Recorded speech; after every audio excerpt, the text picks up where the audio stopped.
Let's get to Jordan's question though, Jackson. He said, a question for the panel: how long is Ty's leash going into the season? What's your thoughts, Jackson? That's a good one right there. I would say like 6 games if he's having some really bad moments, like against Florida State, Wisconsin, and Georgia and Vanderbilt. But other than that, that's it for me. I'd say 6 games. But if he can get past that leash, he'll be more than okay. Facts. I'm gonna say less than that. I'm gonna say 3 games. I think because of what Ryan Grubb said, literally what he just said about how much he's improved since he's been there, and that's not been live action. That's been on the practice field, controlled environments. If that can't roll over to the field at a high clip from a 4-year guy in college football, then you're not going into conference play with those questions. Week 2, there will be an opportunity if this offense is sputtering, right? Let's say we beat Florida State 24-3. Offense has 11 possessions, but only scores on 4 of them. Defense gets 9 extra stops or 7 extra stops at that clip, right? To give us the ball. And we only get 17 points off of it. That's not the type of clip that Coach Grubb and his staff wants.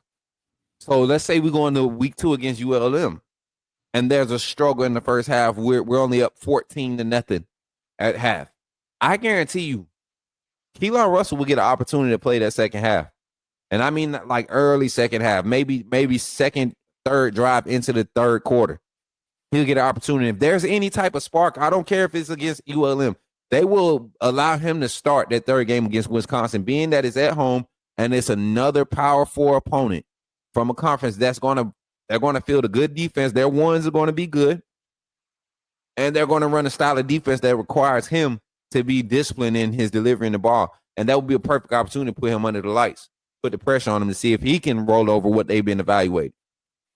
Because going into Georgia, going into Athens, they're going to want an exact game plan. They're going to be able to. They want to have at least 3 pages, 3 options worth of homework. And if Keelan Russell is doing exactly what they say he's be doing, picking up the playbook daily, continue to increase, I think this is going to be a good thing.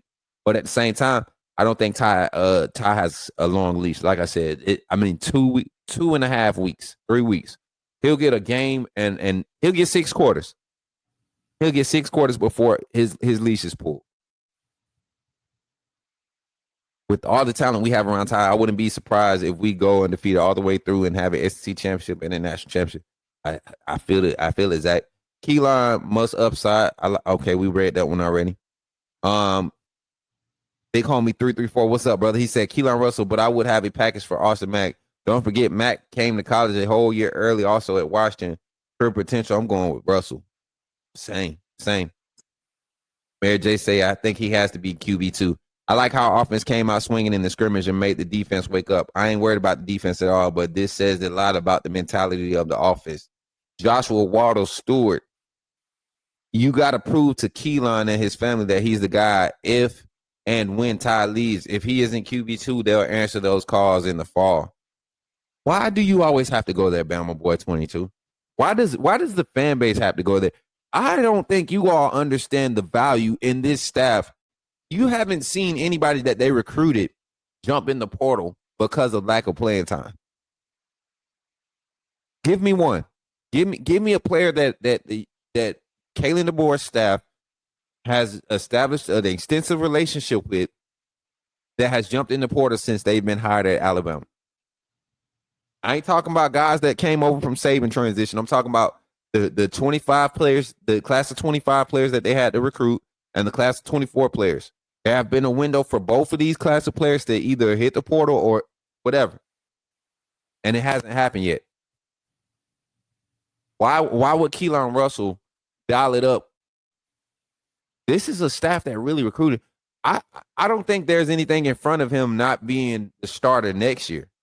Even if they technically name him QB3, I think that would just be a a mental test to see how he continues to work in practice. What's your thoughts, Jackson, about the mindset? Like, do you think that's a huge factor with a lot of this top tier talent? I wouldn't throw the baby out with the bathwater because if you're sticking with Ty Simpson, you stick with him. I like where things are going to go with Simpson. I think we're going to be more than fine going into 2025. I mean, this is the perfect plan. Stick it out with Simpson. And if he decides I'm gone after 2025 for the draft or I'm staying for 2026, you got Keelan Russell sitting there waiting in the wings. And I think Keelan Russell can just that. I don't think you see Ty Simpson return with the national championship under his belt. I don't think that happens. So if we don't win a national championship, maybe Ty considers coming back. But that will be because we don't win a national championship with a subpar passing yard season, meaning sub 3K, sub 30 touchdown passes, sub 35. Jordan said we starting inside tonight. I know that's right, Jordan. Got to stay out that heat. But QB2, I'm going with Keelan Russell. That's what all the signs and roads are pointing to with Keelan Russell.